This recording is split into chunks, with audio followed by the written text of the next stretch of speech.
আৰে ভাই সীমান্ত শেখৰ কোন? সীমান্ত শেখৰৰ অসমীয়া সংগীত জগতলৈ অৱদান কি? দুই এটা গান গাইলে কিন্তু গায়ক হৈ নাযায়। জিলেলে জিলেলে গান গালে আচলতে গায়ক হৈ নাযায়।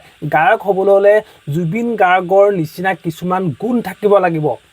যোৱাকালি এখন মঞ্চত মই স্পষ্টকৈ দেখিলোঁ যে তেওঁ আচলতে কিবা সংগীত আচলতে সংগীতৰ কাৰণে আপোনাক গৈছিলে নে কিহৰ কাৰণে গৈছিলে মই গম নাপাওঁ, কিন্তু সেই সময়তে জুবিন গাৰ্গৰ কিবা এটা জয়ধ্বনি দিওঁতে সীমান্ত শেখৰ আচলতে দম দিছে যে গান গাই থাকোঁতে আচলতে জুবিন গাৰ্গ জিন্দাবাদ ক'বলৈ কোন?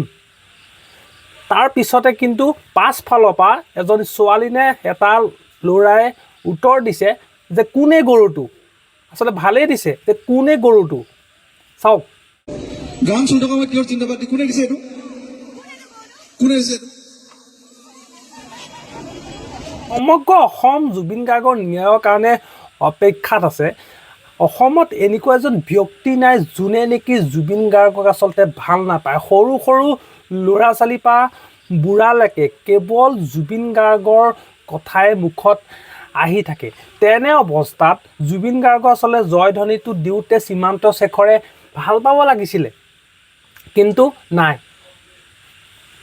মানে নাপালে।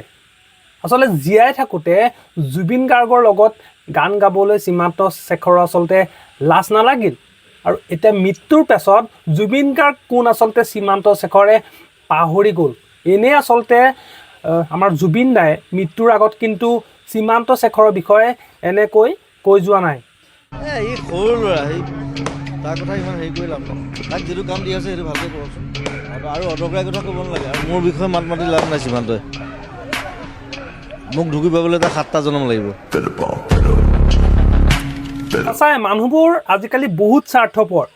যেতিয়ালৈকে আপোনাৰ পৰা কিবা এটা কাম হৈ থাকে আপোনাক তেতিয়ালৈকেহে সেই মানুহজনে চিনি পায়, আৰু যেতিয়াই নেকি আপুনি একো দিব নোৱাৰা হ'ব, আপোনাৰ দ্বাৰা একো কাম নহ'ব, তেতিয়াই কিন্তু আপোনাক লেই লেই চেই চেই কৰিব। আৰু সেইটো অৱস্থা আজি সীমান্ত শেখৰৰ লগত।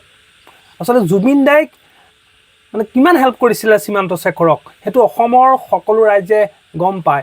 একেলগে দুই এটা নালাগে বহুত গান গাইছে সীমান্ত শেখৰে, কিন্তু তাৰ পিছত কালি তেওঁ আচলতে যিখন আছিল অনুষ্ঠান, সেই আপোনাৰ অনুষ্ঠানখনত জুবিন গাৰ্গ জয়ধ্বনি দিওঁতে সীমান্ত শেখৰে আচলতে কিয় বেয়া পালে?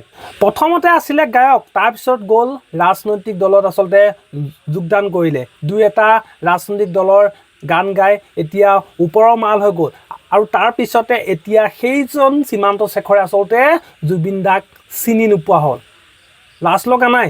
যিসকলে জুবিন দাৰ প্ৰকৃততে ন্যায় বিচাৰি আছে এতিয়াও সেইসকলে, মই এটা কথা ক'ম সেইসকলক যে সীমান্ত শেখৰ নামৰ এই ভণ্ডটোক আচলতে সকলোৱে ব্লক কৰিব লাগে। কোনো তেখেতৰ গান শুনিব নালাগে। তেতিয়া সীমান্ত শেখৰে আচলতে গম পাব যে অসমৰ ৰাইজে আচলতে প্ৰকৃততে কাক বিচাৰে। সীমান্ত শেখৰৰ দুই এটা গান মানুহে শুনি ভাল পাব পাৰে, কিন্তু সেই বুলি যে সীমান্ত শেখৰ অসমৰ সংগীত জগতৰ ভোটা তৰা সেইটো কিন্তু স্পষ্ট নহয়, আৰু তেওঁক আচলতে কোনেও ভালো নাপায়। কিয়নো জুবিন গাৰ্গৰ নিচিনা দ্বিতীয়জন শিল্পী অসমত কিন্তু এতিয়ালৈকে ওলোৱা নাই, সেই কথাটো স্পষ্ট হৈ আছে। আৰু তাৰপিছত সীমান্ত শেখৰে যদি নিজকে সংগীত জগতৰ ভোটা তৰা বুলি ভাবিছে তেন্তে এইটো আকাশত চাং পতাৰ দৰে কথা। এইটো অতি আচলতে সেইটো নিম্নমানৰ কথা। লাজ লাগিছে আজি যে সীমান্ত শেখৰে জুবিন গাৰ্গৰ ন্যায়ৰ বাবে আচলতে মাত মাতিব লাগিছিল, কিন্তু সেইজন সীমান্ত শেখৰে আজি জুবিন দাৰ জয়ধ্বনি দিলত বেয়া পাইছে, হিংসা কৰিয়া।